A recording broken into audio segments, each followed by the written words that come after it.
Irmãos, vamos abrir em Eclesiastes, capítulo 3, versículo 9.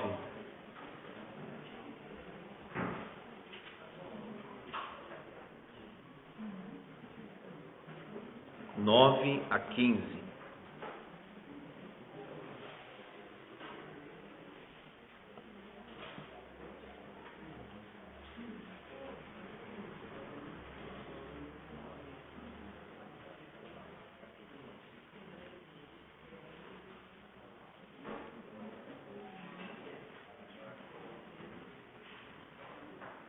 Eclesiastes, capítulo 3, versículo 9 a 15.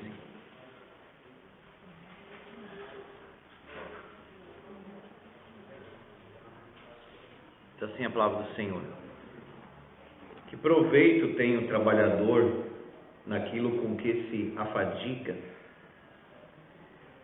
Viu o trabalho que Deus impôs aos filhos dos homens, para com ele os afligir. Tudo fez Deus formoso no seu devido tempo. Também pôs a eternidade no coração do homem, sem que este possa descobrir as obras que Deus fez desde o princípio até o fim. Sei que nada há melhor para o homem do que regozijar-se e levar vida regalada.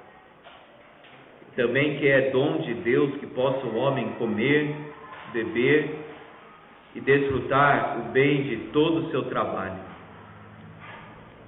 Sei que tudo quanto Deus faz durará eternamente. Nada se lhe pode acrescentar e nada lhe tirar. E isto faz Deus para que os homens temam diante dele. O que é, já foi. O que há de ser, também já foi. Deus fará renovar-se o que se passou. Amém. Irmãos, é interessante aqui no versículo 11. Deus pôs a eternidade no coração do homem. Afinal, o que é isso? No versículo 14 também diz: tudo quanto Deus faz durará eternamente. Ele volta a lidar com essa questão dos desejos, da vida, das preocupações e do propósito.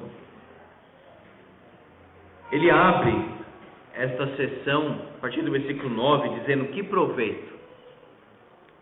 Ele está procurando isso. No capítulo 1, versículo 3, ele fala: que proveito tem um homem de todo o seu trabalho, com que se afadiga debaixo do sol. No capítulo 2, versículo 2, ele diz: do riso eu disse, é loucura, e da alegria, de que serve? Então, qual é o proveito do trabalho? Para que serve a alegria? Qual a finalidade da alegria? E agora, no capítulo 3, versículo 9, que proveito tem o trabalhador? Nós vimos que Salomão já resolveu em parte as questões que ele levantou aqui no capítulo 2, versículo 24. Nada há melhor para o homem do que comer, beber e fazer que a sua alma goze o bem do seu trabalho. No entanto, vi também que isto vem da mão de Deus, pois separado deste, quem pode comer ou quem pode alegrar-se? Então, aqui ele já trouxe uma resposta, digamos assim. Ele olhou para o que estava ao seu redor, a criação, e observava que as coisas pareciam assim mais do mesmo. É a mesmice, como tem o título aqui. Que foi ao que há de ser, o que se fez torna a fazer, e etc. Então ele disse o seguinte: eu vou buscar então na sabedoria, na inteligência, no inquirir, na observação, o prazer, o sentido da vida. Mas a conclusão foi: na muita sabedoria, muito enfado. E quem aumenta a ciência, aumenta tristeza. O que ele fala aqui é mais ou menos o que às vezes nós falamos: a ignorância é uma bênção. Mas geralmente fala num tom assim, mais de depreciação de um caso. Porque o conhecimento é sempre uma bênção. E a ignorância não.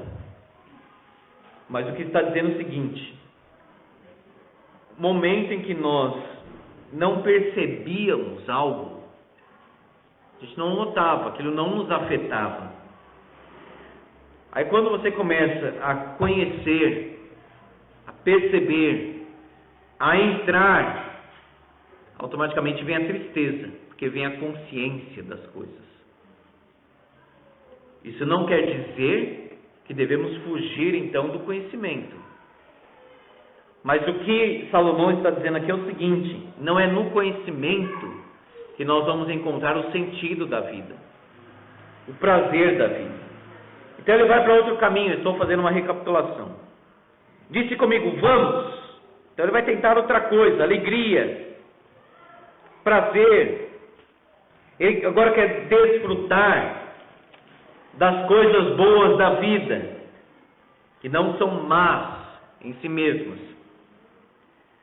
Aí ele diz, versículo 4: empreendi obras, fiz jardins, fiz para mim açudes, comprei servos, amontoei prata e ouro, me engrandeci. E falamos que o problema aqui é muito eu. Eu. Eu edifiquei, eu fiz grandes obras, eu fiz jardins, eu tive milhares de mulheres. E só fica pior.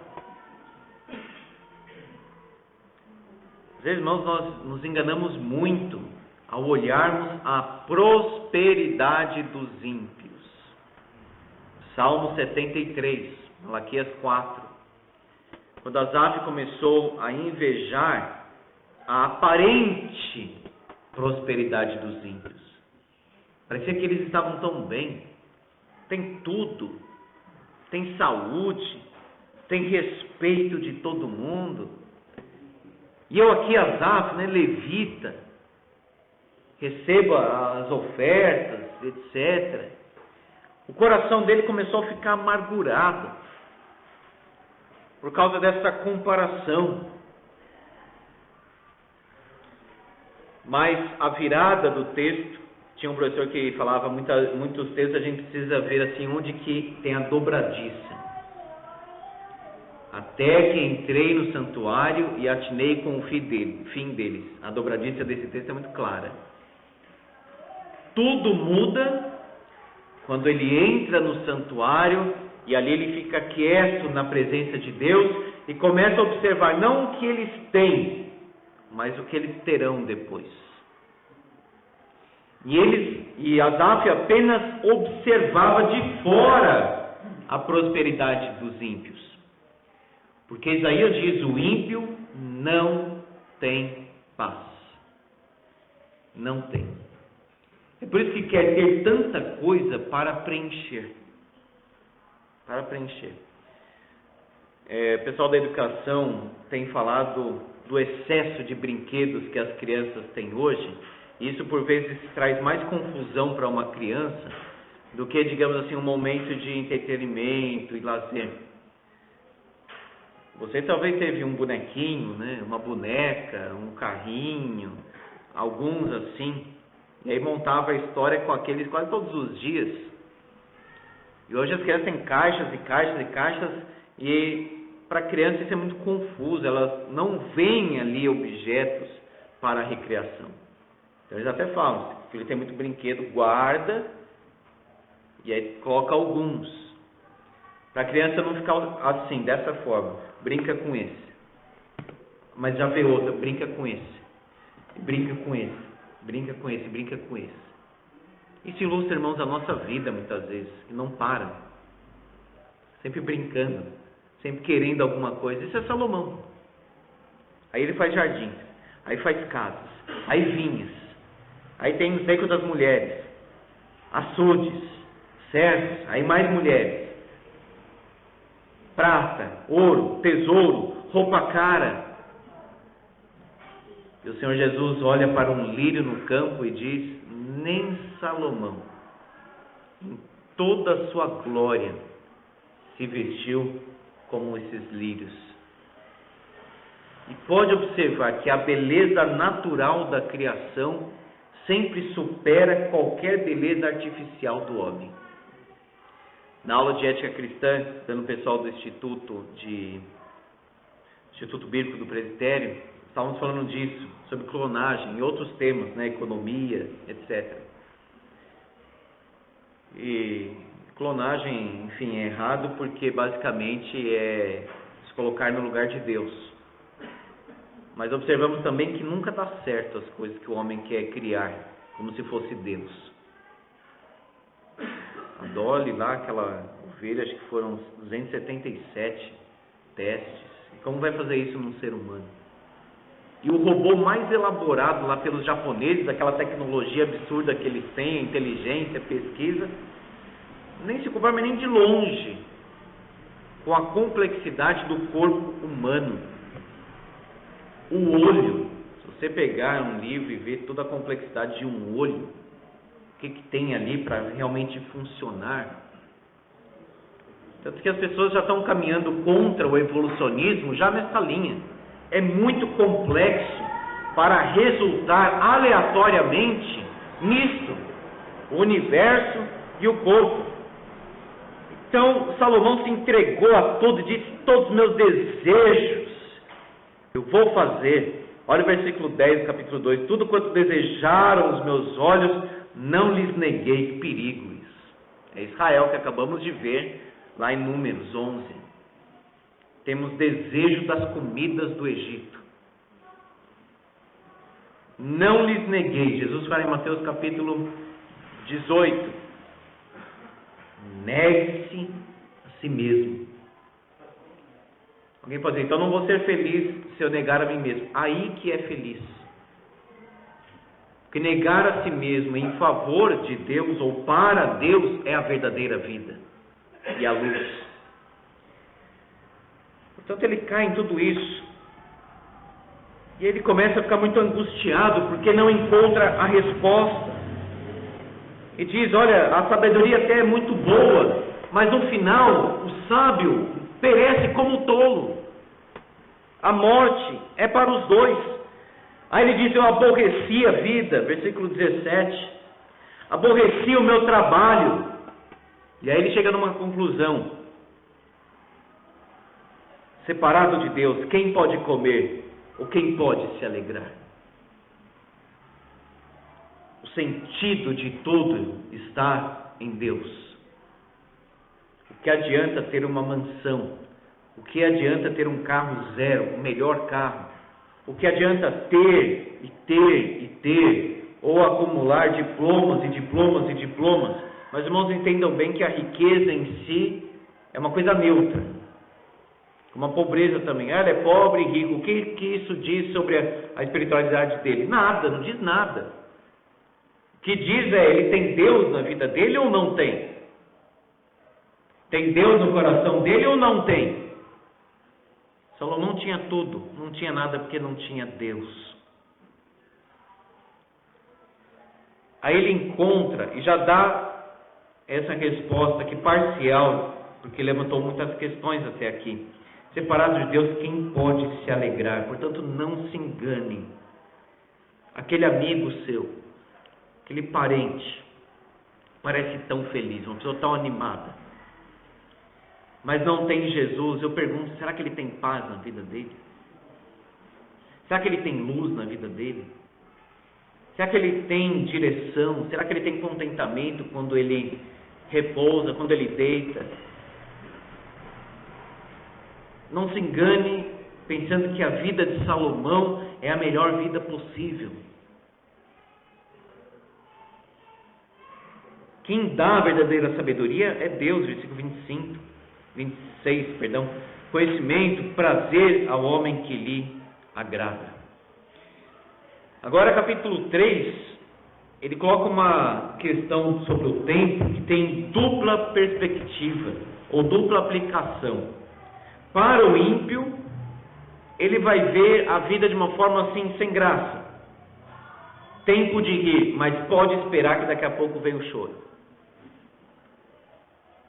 Eu quero viver muito. Não, mas depois vem a morte.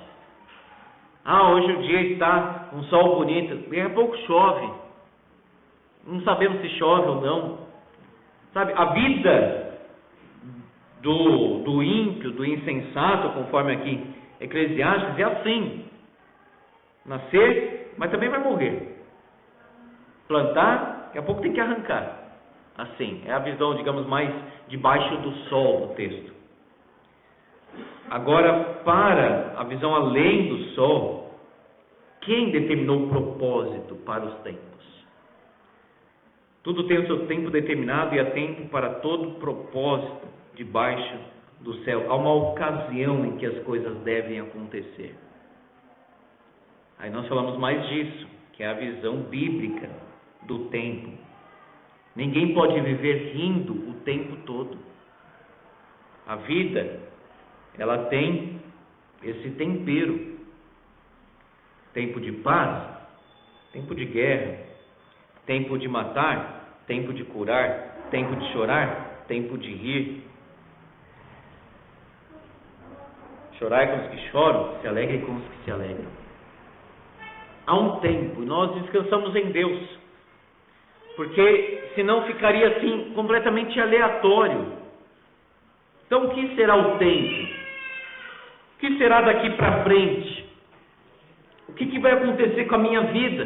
O que vai acontecer com a nação? Qual que é o propósito? Ninguém sabe. Deus sabe. E nós precisamos descansar então nele. E não entrarmos num projeto como Salomão, sabedoria, riquezas, mas buscarmos a bênção de Deus e descansarmos no plano maior que Ele tem.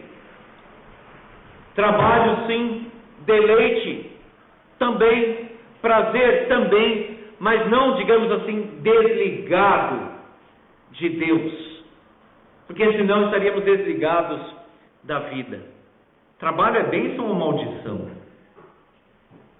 Você vê aí no versículo 9, que proveito tem o trabalhador naquilo com que se afadiga. O trabalho que Deus impôs aos filhos dos homens, impôs para afligir. Bom, nós devemos lembrar, irmãos, que Deus colocou o homem no jardim antes da queda. Então o trabalho, o esforço, a produção não é fruto da queda. Faz parte do propósito de Deus. Por isso que eu acredito também que no céu nós vamos trabalhar, produzir, ter atividade. Agora, quando nós falamos trabalho, às vezes nós associamos isso com carteira assinada ou empresa. A Bíblia chama de trabalho aquela ocupação, fazer algo produtivo. Por exemplo, sabe uma coisa errada? Quando nós falamos assim para uma mãe, você trabalha? O senhor vê, é errado, né? Provavelmente ela trabalha mais do que o que sai para trabalhar em uma empresa. Você trabalha? Mas fácil falar assim, trabalha com o quê? Trabalho em casa. Cuidando da casa, marido, filhos, etc. Trabalha e muito. Trabalha e muito. Não é essa ideia então só de ir para um lugar e voltar o trabalho. Por exemplo, lá nos Estados Unidos, se você perguntar para alguém assim, para um jovem, você trabalha com o quê? Ele fala assim, eu sou estudante. Ele não quer dizer assim, eu não trabalho, só estudo, que é uma frase lamentável, não é esse só estudo. Ele vai dizer o seguinte, o meu trabalho é o estudo. A ideia quando ele fala assim, estudo é o trabalho. Essa é a visão que nós devemos ter, irmãos, de trabalho. Alguém que está cuidando de um jardim está trabalhando. Está cuidando de um filho, etc. Está trabalhando também. Trabalho. Está numa ocupação. Então vamos dimensionar o que ele fala aqui como trabalhador e trabalho nesse sentido. Agora, certamente, quando Deus fala com Adão, ele fala de tirar da terra o sustento. Irmãos, o maná foi para o deserto, porque o sustento vem da terra. Até Adão tinha que plantar, colher. E Deus não chegou para ele e falou: o nome desse aqui. Ele teve que nomear. Um trabalho, digamos assim, meio de biologia, não é? De catalogar e tudo. É trabalho. Imagina dar nome aos animais. É um trabalho enorme, absurdo. Ele também devia ser muito inteligente para fazer isso. Trabalho. Agora, com a queda, o trabalho foi afetado, foi amaldiçoado. O trabalho já não é feito da mesma forma. A criação resiste ao homem, a algo desordenado. No suor do teu rosto comerás o teu pão. Então quer dizer que ele não suava antes? Não quer dizer isso, mas está falando da aflição que o texto menciona aqui. Da canseira, do enfado e muitas vezes até do desgosto, da intensidade. Por exemplo, quando fala para a mulher: multiplicarei as dores da tua gravidez, dores dará à luz, né? Até ele fala multiplicarei. Quer dizer, ele intensifica o sofrimento ali. Pode ver, no relacionamento do homem e mulher, quando diz para a mulher: o desejo será para o teu marido. E essa frase é a mesma palavras, a mesma construção que Deus fala para Caim: teu desejo será contra ti. Então é a mesma construção lá. Teu desejo será para o teu marido. Quer dizer, é para o teu marido no sentido de contra teu marido. Num contexto de disciplina, de castigo, é óbvio que não está falando que o desejo da mulher casada deve ser para o seu marido. E isso é uma coisa boa, é natural, é a santidade. Desejo para o teu marido, ótimo. Somente ele, o marido. Então não é isso que Deus estava dizendo, que ele estava aplicando ali disciplina e castigo. Então quando fala teu desejo será para o teu marido, é aquele desejo desgovernado, de insubmissão, de retaliação e etc. E o homem agora tem esse peso sobre ele no trabalho. E a própria criação aguarda o dia da redenção, porque ela também foi afetada em Gênesis 3. Esse é um mundo então caído. Não é só o coração caído, é o mundo. Não tem nada que você olhe assim e não veja ali algo da queda. O corpo, a criação, o trabalho. Veja, então, se é assim, qual é o sentido? Qual é o proveito? Deus impôs esse trabalho. Olha só o versículo 13. Também é dom de Deus que possa o homem comer, beber e desfrutar o bem de todo o seu trabalho. Ainda que, portanto, o trabalho seja com essa aflição maior, com esse desgaste, o fruto continua sendo bênção. O fruto é bom. O fruto é necessário. Paulo diz: aquele que não quer trabalhar, também não coma. Volto a dizer, lembre sempre do trabalho nesse sentido, de ocupação, de proveito e etc. Aquele que não quer trabalhar, também não coma. Digno ao trabalhador do seu salário. E o versículo 13 está falando de um sentimento bom, necessário e que cabe, digamos assim, no homem. Quando ele senta para comer, e ele sabe que o que está ali diante dele é mediante o esforço que ele teve. Isso é bom. Pode ver que desde as criancinhas, aquilo que fazemos dá um sentimento de satisfação. Então, por exemplo, quando faz o bolo, ao invés de comprar um bolo, o sentimento de satisfação é maior. Eu fiz o bolo. Quando você realmente faz, está na mesa o fruto do trabalho. É isso que o texto está dizendo. É dom de Deus que possa o homem comer, beber e desfrutar o bem de todo o seu trabalho.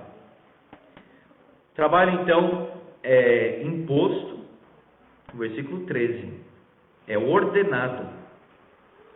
O trabalho aqui é algo fundamental. O homem não pode receber, digamos, do Estado alguma coisa sem o caminho do trabalho.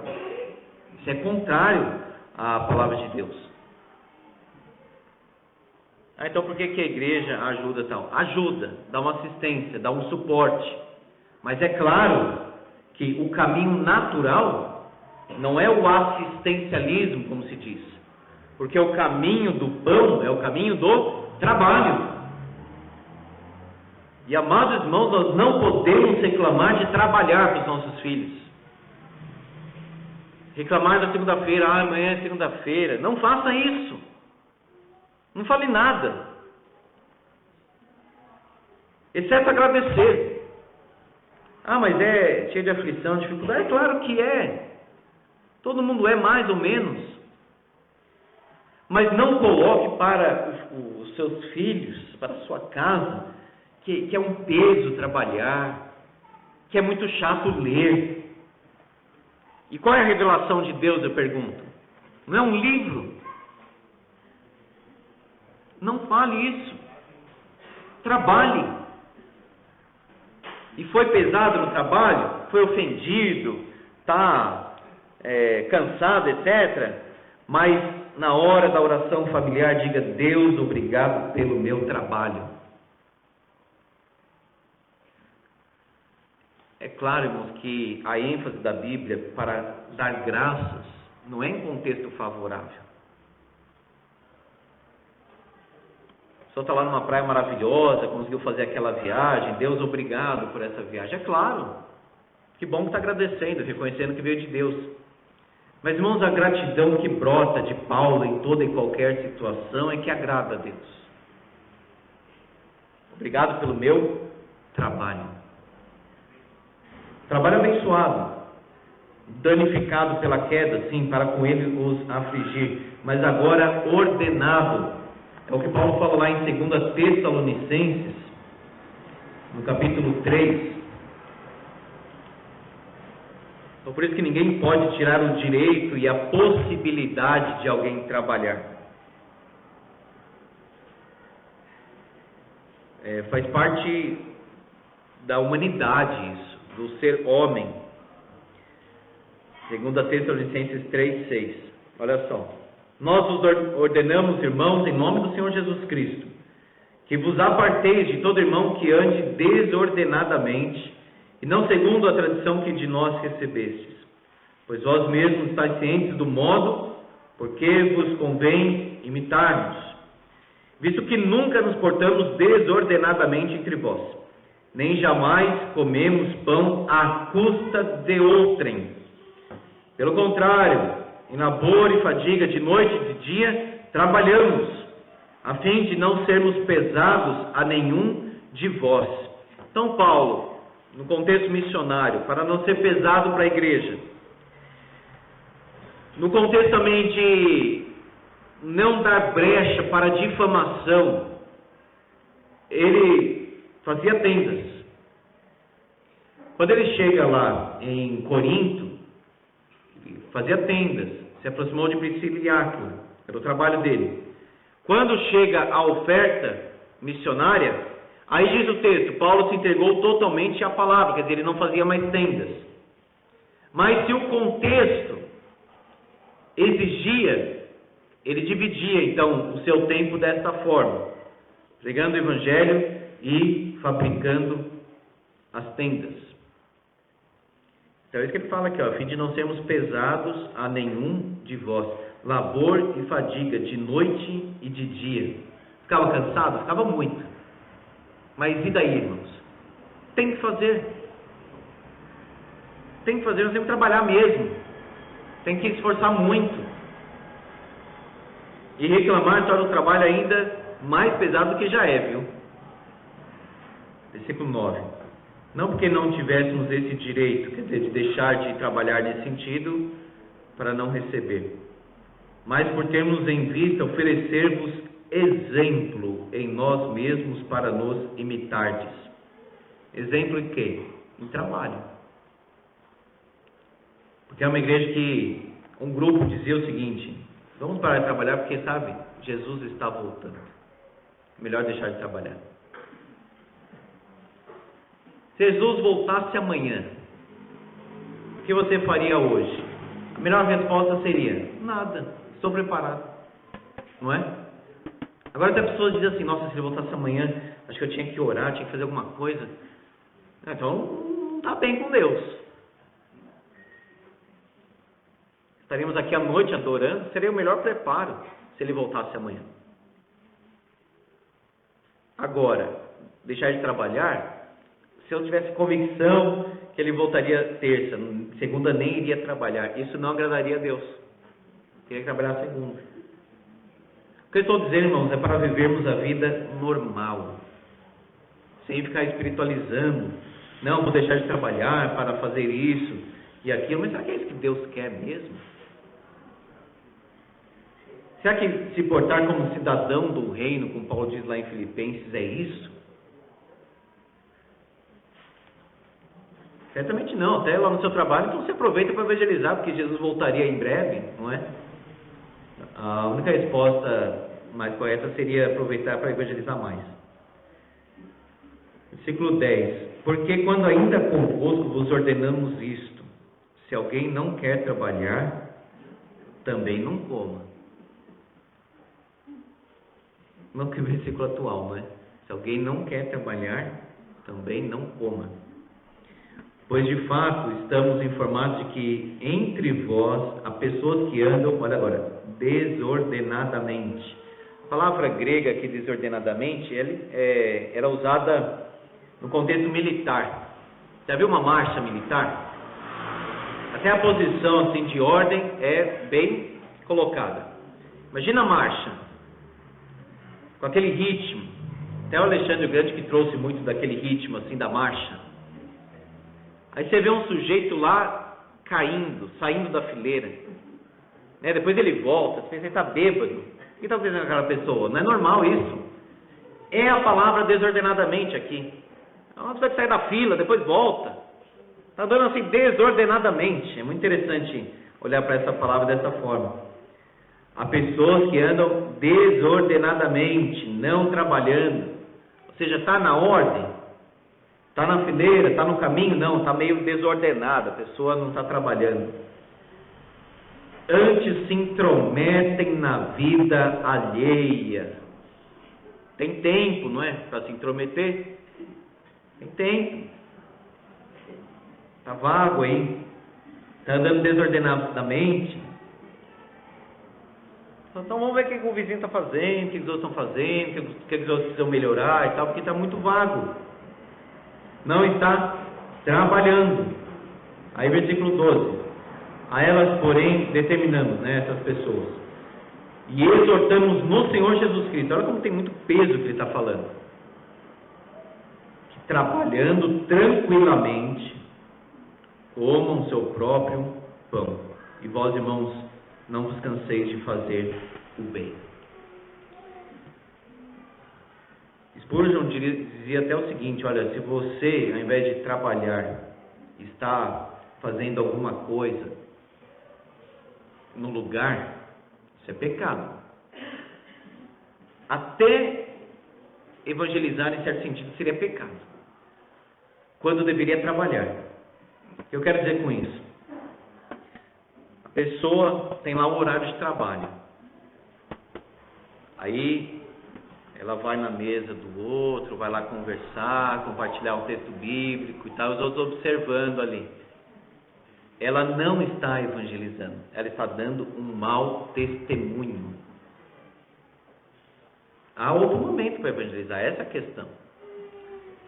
está roubando então da empresa, do chefe, que ao invés de trabalhar, fica nas redes sociais, fica vagando, ou chega atrasado, ou sai antes do horário, etc.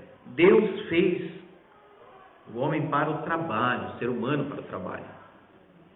Portanto, veja, quando ele senta aqui em Eclesiastes, come, bebe, desfruta, porque ele trabalhou bem. É óbvio, irmãos já precisam sempre colocar isso com as nossas imperfeições. Nada totalmente preciso, é claro. Mas aquele sentimento de esforço, me esforcei, trabalhei.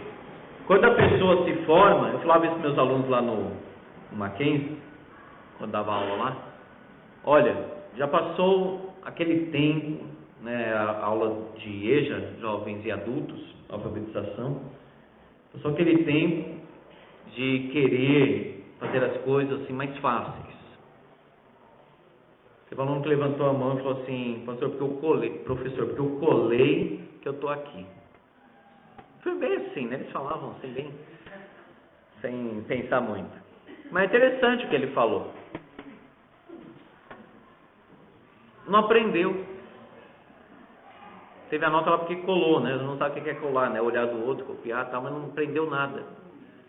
Agora, como é bom quando o aluno termina o curso, né? O ensino médio, a graduação, qualquer coisa, pega o diploma, não por vaidade, mas com gratidão e aquele sentimento bom, que é o sentimento do 13 aqui. Deus abençoou o meu esforço, mas teve o esforço. Sabe, não comprou diploma, não chegou lá fácil, não foi assim, no caminho mais curto, em atalhos, não. Pegou aquele diploma e sabe que se esforçou. Quando Paulo chega no final da vida, meditando nesse texto de Números 11, ele não diz assim, a minha vida foi tão fácil, foi tão boa. Ele chama a vida dele de combate, irmãos, de luta. Combati o bom combate. Completei a carreira, ou seja, não fiquei parado. Guardei a fé. Teve um esforço, teve uma luta, teve trabalho. Portanto, a visão cristã de trabalho é essa. Deus fez o homem para trabalhar, o pão vem do trabalho e nós precisamos trabalhar muito, fazer o melhor. É fácil cair também na idolatria do trabalho, uma vida desequilibrada, descompensada. Precisamos colocar em ordem a nossa vida, para que seja um todo harmônico. Todo fez Deus formoso no seu devido tempo. Acabamos de ver, no domingo passado, tempo de nascer, morrer, 4 pares contrários. Tempo de buscar, perder, guardar, deitar fora. E quando fala aqui formoso, não é aquela ideia só de bonito, mas é bom. É apropriado, essa é a palavra. Viu Deus que era bom. Tudo fez Deus formoso no seu devido tempo. É apropriado, é bom. Deus permite os tempos, Deus permite o choro, Deus permite o riso. Deus está governando a casa onde tem banquete, e a casa onde tem banquete às vezes vira casa de luto também. Deus sabe ordenar bem as coisas. E além de ser bom as determinações dos tempos de Deus, Ele também colocou a eternidade no coração do homem. Esse versículo é muito interessante, porque mostra que o homem tem uma saudade de quem ele ainda não conhece. Não é estranho isso? Às vezes a gente tem saudade de uma coisa que a gente conhece, óbvio. Você não vai desejar o que não conheceu. Agora Deus colocou no coração do homem como que uma saudade dele. Ele nem sabe, mas o que falta no coração dele é Deus. É a saudade do eterno. Quando fala que Deus pôs a eternidade no coração do homem, não está falando assim que a alma é imortal. Não está dizendo que ninguém, que nós não vamos perecer a alma. Está falando do coração aqui. Que Ele colocou no coração do homem a eternidade, ou seja, o anseio por coisas eternas. A NVI colocou muito bem esse versículo quando disse assim: pôs no coração do homem um anseio pela eternidade, expressando bem o sentido aqui. Pode ver que o homem, ele pode ser até um idólatra, mas ele é religioso então. Quer dizer, tem algo que ele busca, que é maior do que essa vida. Há um senso divino nele. O problema é que ele sufoca isso por causa do pecado. Ele sabe que existe um Deus, mas ele nega a realidade de Deus. Ele nega isso. E ele fica, digamos assim, no obscuro. Olha aí o versículo 11 no final. Sem que este possa descobrir as obras que Deus fez desde o princípio até o fim. Isso se refere tanto àqueles que ainda não conhecem a Deus, quanto a nós. Deus é um mistério, irmãos. É um mistério revelado para nós. Mas ele continua sendo assim um mistério porque ele é um desconhecido. Em que sentido? Os irmãos entendam bem. Deus não se compara a nada. Quando a gente fala assim, Deus é eterno, entra na sua cabeça, se encaixa direitinho essa questão de eternidade de Deus. É uma luta explicar isso para as crianças. A gente chega num ponto e fala assim, olha, não tem como explicar Deus. Deus é maior. Como Deus não nasceu? Como que Ele cria, da eternidade Ele cria o tempo? Como Deus está em todos os lugares? Nós não temos experiência disso. Nós não conseguimos chegar nesse ponto de conhecimento. No princípio era o Verbo. O Verbo estava com Deus. E o Verbo era Deus.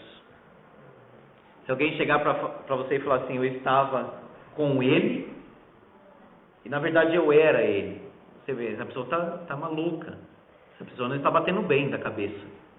Porque na nossa cabeça não existe isso. Não existe 3 e 1 ao mesmo tempo. Agora, quando nós falamos de Cristo e o Pai, é isso. Nós definimos, a teologia define, mas ela não explica. No princípio era o Verbo estava com Deus, o Verbo era Deus. Essa cabeça aqui, diminuta, e a sua também, e a de todos, jamais entenderá esse mistério. É um mistério. O que nós temos que fazer diante disso é: eu creio, Senhor, eu te adoro, porque o Senhor é grande, porque o Senhor é maior do que qualquer definição, porque o Senhor não cabe numa mente humana. Portanto, o homem não descobre as obras que Deus fez desde o princípio até o fim. Por exemplo, no princípio criou Deus os céus e a terra. Eu quero um relato científico. É absolutamente o oposto, porque vai além de qualquer proporção, de qualquer teste. Do que Deus fez? Do nada. Do nada, a partir do nada, a partir dele, todas as coisas são criadas. Então veja, como que o homem descobre estas coisas? Então é o que Eclesiastes está falando. Deus coloca no coração do homem esse anseio pela eternidade. Ele sabe de algo mais, além, transcendente. Mas ele não consegue também descobrir as coisas. Qual é a resposta então, meus irmãos? Deus vai ao encontro do homem, o eterno ao encontro do temporal. E se revela e se dá a conhecer, enquanto o homem vive nesta vida em questões menores. Aí esse é o versículo 12. Sei que nada há melhor para o homem do que regozijar-se e levar vida regalada. Ele não está condenando propriamente essa questão. Ele diz no versículo 13: também que é dom de Deus que possa o homem comer, beber e desfrutar o bem de todo o seu trabalho. É bom ou não é? É bom. Os prazeres, as coisas da vida, aspectos simples da vida, o comer, o beber, são dons de Deus. Já vimos aqui no capítulo 2. No capítulo 5, vai abrindo por favor, ele volta nesse assunto.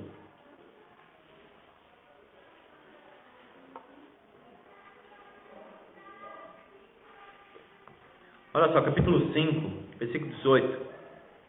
Eis o que eu vi.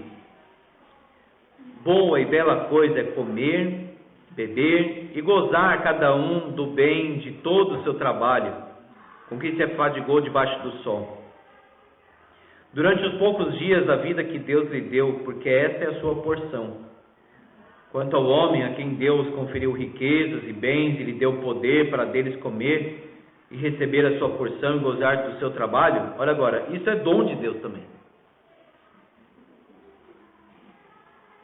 Porque não se lembrará muito dos dias da sua vida, porquanto Deus lhe enche o coração de alegria. Veja, é Deus quem dá essas coisas. Não há mal nisso. Eu não posso ter prazer assim em comer, o meu prazer tem que estar em Deus. É óbvio, irmãos, que está em Deus acima de todas as coisas. Mas o que Deus dá também nos alegra.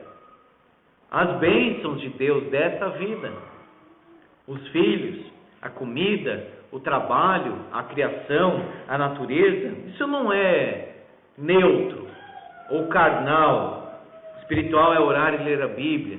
Não precisa espiritualizar tudo.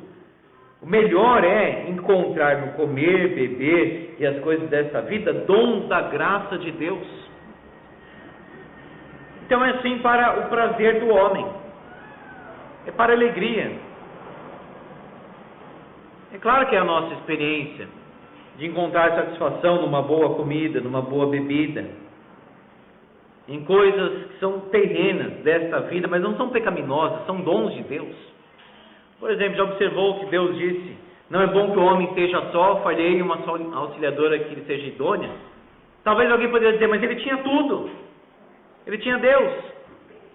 Mas Deus observou também que para o homem faria bem uma auxiliadora, porque Adão estava observando macho, fêmea, na nomeação dos animais. Então ele disse: é bom para que o homem tenha uma auxiliadora, ou seja, que o homem não fique sozinho. Então não é natural um jovem, às vezes até com boa vontade, entusiasmado, falar o seguinte: olha, a minha vida vai ser ler a Bíblia e orar. Não, tudo bem, ler a Bíblia e orar muito, mas a vida não é constituída disso. Tanto que na igreja apostólica você tinha também refeições comunitárias, que era chamada festa ágape.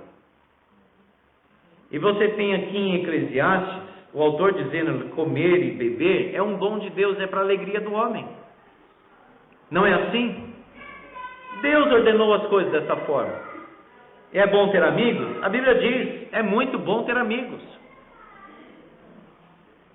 É bom ter essas coisas boas que Deus dá? Sim, é bom.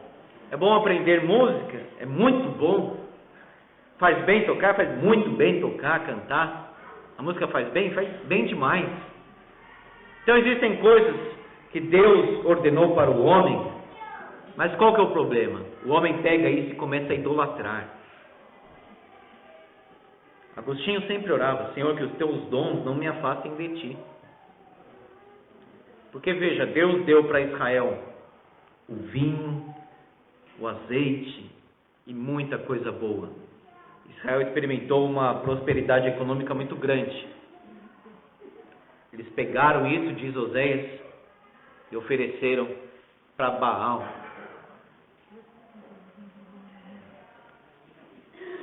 Um dom de Deus, uma bênção de Deus, algo para o bem do homem, mas que fez o homem se afastar.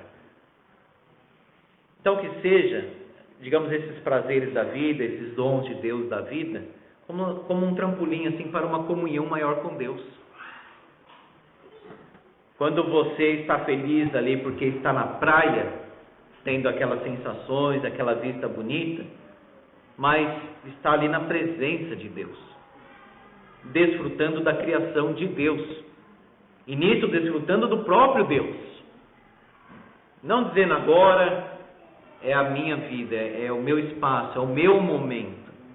Não, depois eu vou na igreja, aí é o meu momento com Deus. Como assim um momento sem Deus então? Tem um momento sem Deus? Tem algo que Deus não está presente? Isso é chamado na teologia de cosmovisão cristã, quer dizer, uma visão maior da vida. O trabalho para Deus, a família para Deus, a comida, a bebida e todas as outras coisas para Deus. Agora, se Deus não estiver presente, se não tiver comunhão com Deus, vai ficar como Salomão. Mas qual que é o proveito disso? Parece que algo sempre falta. Nada neste mundo satisfaz. E isso é didático. Sabe por quê? Os prazeres deste mundo são insatisfatórios para que nós possamos considerar Deus como o sumo bem da vida. Israel queria carne. Em si isso não seria um problema em si, mas aquela ingratidão, aquela murmuração, aquela insubmissão, eu quero carne, fica batendo o pé, eu quero carne, aí começa a chorar como uma criança mimada. E aí Deus fica irado com a sua ira santa e diz: vocês vão comer, então até sai pelo nariz, quer dizer, vocês vão ter experiência do que vocês estão querendo agora. Deus queria que o coração de Israel encontrasse satisfação nele, alegria nele, plenitude nele. Tem um autor comentarista de Eclesiastes que diz o seguinte: encontrei mais em Cristo do que jamais esperava desejar. Olha só, vou repetir, porque essa frase é muito profunda. Encontrei mais em Cristo do que jamais esperava desejar. Olha só, a gente deseja algo, e aí quando tem, nunca é algo assim, não se correspondeu todas as minhas expectativas, toda a experiência desse mundo é menor. Pode ver, aquela viagem que você planejou tão perfeitamente, tem alguma coisa que acontece ali. Nunca é tão perfeito, nunca é tão satisfatório assim a coisa em si. Agora, a gente tem uma expectativa de Deus às vezes. Não é menor e nem é atendida, é sempre superada. É isso que o autor está dizendo. Você espera algo de Cristo, tanta bonança assim na vida. É bom sim comer, é bom. É bom praticar esportes, é ótimo. Faz bem para o corpo, faz bem até para o coração, eu diria. Faz bem contemplar a criação de Deus, faz bem. Desde que Deus esteja presente em tudo isso. Desde que isso não seja, digamos, o foco da vida, a idolatria da vida, o ânimo da vida. Se eu tiver isso, eu serei feliz. Não, eu sou feliz em Deus. E Deus tem me dado essas bênçãos. Aí sim. Olha só. Versículo 14. Sei que tudo quanto Deus faz durará eternamente. Nada se lhe pode acrescentar e nada lhe tirar. Isso faz Deus para que os homens temam diante dele. Olha aí, temor de Deus, obediência, reverência, respeito, adoração. Quando você pensa os planos de Deus, o que Deus fez, que imperfeição alguém pode colocar, observar? Quem pode retocar, digamos assim, o que Deus fez e falou? Ele chega para Jó e diz: Jó, onde você estava quando eu criei os fundamentos da terra? Jó, onde você estava quando eu fiz tantas coisas com sabedoria, glória, poder? Jó, quem é o homem para me questionar? Depois de o Senhor falar, Jó não blasfema, mas ele questiona muito. E depois do Senhor falar todas essas coisas, Jó coloca o seguinte: eu coloco a minha mão na boca, ou seja, eu calo a boca, eu fecho a boca diante do Senhor, e me arrependo no pó e na cinza. Ou seja, Deus precisava fazer isso. Que é o homem para dizer que Deus precisava de alguma coisa? Deus teria que fazer isso. Quem vai dizer para Deus o que Ele tem que fazer? Eu não entendo esse Deus fazendo. Tudo bem, aí sim. Há coisas reveladas que nos competem, Deuteronômio 29, 29, outras não. Então o que nos compete? Irmãos, um dos pontos-chave para a felicidade verdadeira é o que me compete.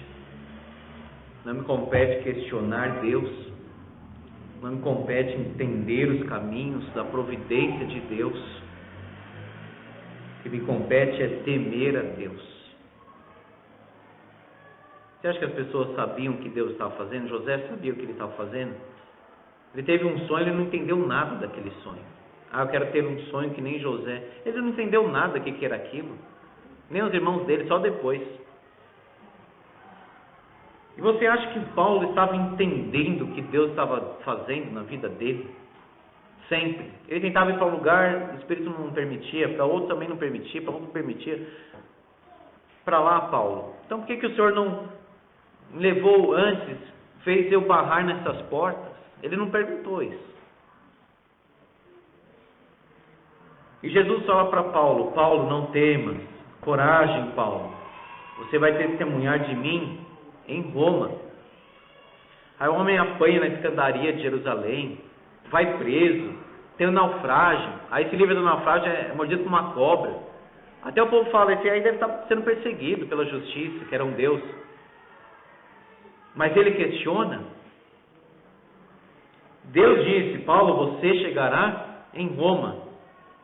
Agora, qual seria o caminho até Roma? Ele não revelou. Foi como preso. Mas foi para Roma. Então, olha só, Deus permite esta grandeza nos seus decretos, nos seus planos, para que os homens temam diante dele. Ou seja, nós não estamos, irmãos, nem de longe, perto da grandeza e da glória de Deus. Nós não estamos assim equivalentes a Deus. Misericórdia pensar isso. Tem um cântico, o cântico é até bonito, assim, a letra, que diz: és Deus de perto e não de longe. Mas o texto bíblico é Deus de perto e de longe.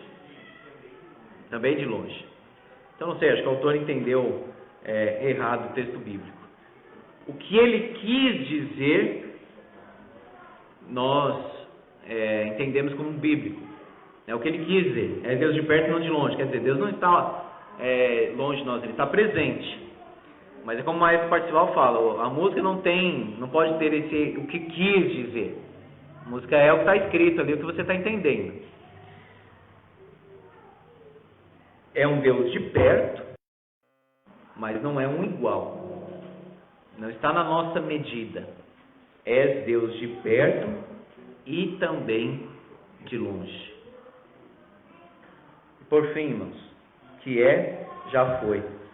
O que há de ser, também já foi. Ou seja, a vida segue um padrão ordenado pelo Criador.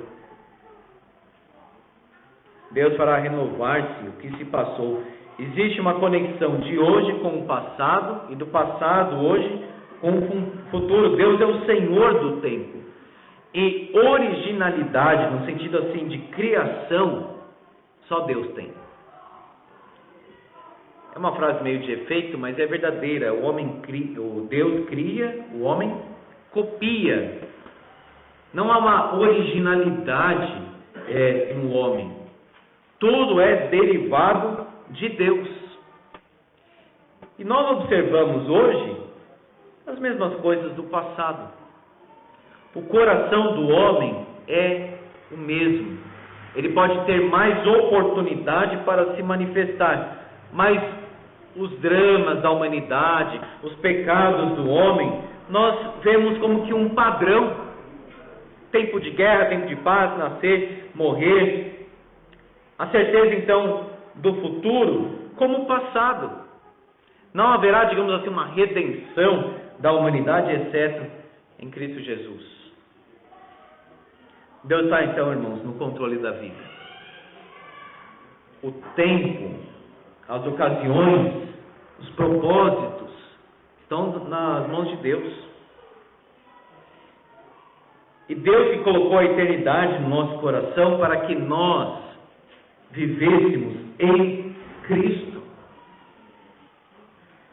Cristo encarnado, Cristo glorificado. E veja que o Cristo encarnado é o Deus eterno no tempo. Deus colocou no tempo, Deus nos colocou no tempo com o desejo da eternidade.